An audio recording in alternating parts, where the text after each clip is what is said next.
Papo de Criminalista. O seu Instagram, o seu YouTube, o seu Facebook da Advocacia Criminal.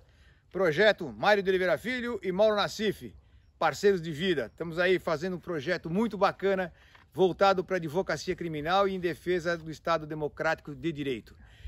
Falando nisso, eu tenho 3 assuntos para tratar com vocês hoje. O primeiro é que mais tarde, às 21 horas, o Mauro e eu estaremos juntos fazendo uma live para vocês a respeito de impedimento e suspeição do juiz. Vai ser muito legal, é um assunto muito polêmico, é um assunto muito interessante e que grande utilidade ele tem na advocacia criminal.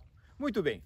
Posto isso, meus amigos, vamos para um outro caso 2. Uma mulher foi presa em São Paulo furtando simplesmente uma latinha, um frasquinho de shoyu. Que custa 20, 22 reais. Presa em flagrante. Crime sem violência, sem grave ameaça, um furto. Muito bem. Delegado, então, lavra o flagrante. Errado, lavrou. Impõe uma fiança de 350 reais. Se ela não tinha 20 para pagar, não vai ter 350 para ir embora. Resultado, convertida o prisão em flagrante em prisão preventiva. Impetra-se habeas corpus para o Tribunal de Justiça. O tribunal nega. Eu não sei qual é a Câmara ainda, mas eu vou descobrir. Nega. Vai para o STJ. E aí, o habeas corpus 576-443. Habeas corpus 576-443, relatoria do ministro Ribeiro Dantas. E o ministro Ribeiro Dantas, então, concede a liminar e agora, dia 14, concedeu a ordem em definitivo. Veja que foi movimentada a máquina judiciária todinha por causa de 20 reais. Faltou sensibilidade. Não é que faltou cultura jurídica ou conhecimento técnico. Não, faltou sensibilidade. Passou pelo primeiro filtro, o delegado passou batido. Juiz batido, decreta prisão preventiva. Promotor dá parecer para mandar prender. Vai para o tribunal, passa por 3 desembargadores, por um procurador de justiça e todo mundo manda prender. Gente, cadê a sensibilidade de vocês? Crime de bagatela, gente. O que está acontecendo? É impressionante como se impõe este arbítrio, né?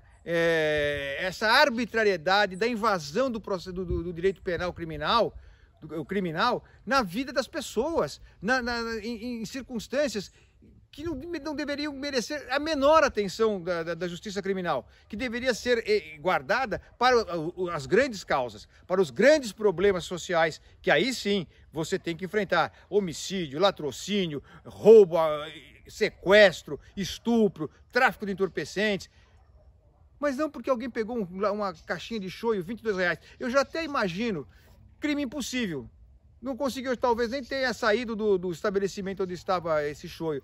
Bom, mas enfim, precisou ir até o STJ e lá conseguir. Hoje, inclusive, eu escutando de manhã o meu podcast preferido, o Criminal Player, do meu amigo Alexandre Moraes da Rosa e do Auri Lopes Júnior, e eles também debateram esse caso, que é muito interessante. Terceiro e último assunto.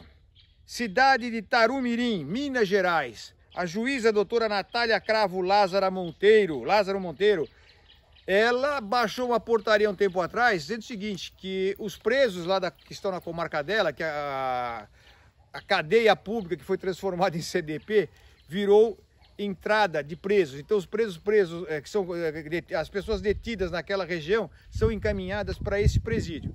Quando vem o alvará de soltura, o que a doutora juíza mandou fazer? Coisa de Minas Gerais. Já falamos sobre esse assunto. Põe na viatura e soltava na beira da estrada lá em Araraquara, salvo engano, perto da Polícia Federal. À noite, sem dinheiro, sem nada, sem a família saber, sem o advogado saber, sem ninguém saber nada. Eu recebi essa reclamação. E, presidindo, como eu presido, a Comissão Nacional de Direitos e Prerrogativas da Abracrim, a nossa Associação Brasileira dos Advogados Criminalistas, e por afetar também o advogado criminal, mas muito mais uma questão de direitos humanos, eu nomeei o nosso querido amigo Rômulo de Oliveira Martins, um advogado brilhante lá da cidade, perto de Tarumirim, e ele e eu, né, nós dois, redigimos uma moção endereçada à doutora Natália Cravo Lázaro Monteiro, que sequer se dignou em responder à associação. Não é para mim, não é para o Rômulo, era para a associação. Recebeu, mas também não precisa mandar nada. Sou hoje comunicado, ontem comunicado, que veio uma nova portaria em aditamento para que os presos que a família vá buscar no presídio, os presos que o advogado vai buscar, esses são colocados em liberdade lá em Tarumirim mesmo. Os que não têm esse tipo de aspas, privilégio, são levados de viatura para os presídios, para a porta do presídio da comarca de origem. Então o sujeito foi lá de Santa Fé do Rabinho Largo, vai lá para Santa Fé do Rabo Largo e deixa o sujeito na porta do presídio. Assim a família pode buscar, o advogado pode buscar.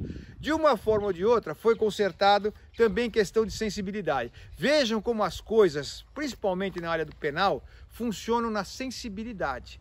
Como é que você pega um preso, bota numa viatura, manda soltar 5, 6, 7 horas da noite, na beira da estrada, em Araraquara, perto da Polícia Federal, sujeito sem dinheiro, sem ter família, sem ter ninguém para ir buscar, fica lá. Passa uma viatura, prende eles também novamente. Então, tudo é questão de sensibilidade humana. Como está faltando isso? Mas os advogados criminalistas estão aí fiscalizando a boa aplicação da lei, né? Quem é que soltou a mulher do choio? O Ministério Público foi contra. Quem soltou foi o defensor público. Na verdade é um advogado também. Quem que resolveu o problema dos presos? Foi o Ministério Público? Será que ele não percebeu a insensibilidade moral de uma primeira portaria dessa? Não. A advocacia criminal que teve que interceder. Esses são os nossos fatos importantes. E não esqueça, hein? Você tem um compromisso hoje comigo com o Mauro Nassif às 21 horas. Papo de Criminalista, a gente volta. Um grande abraço.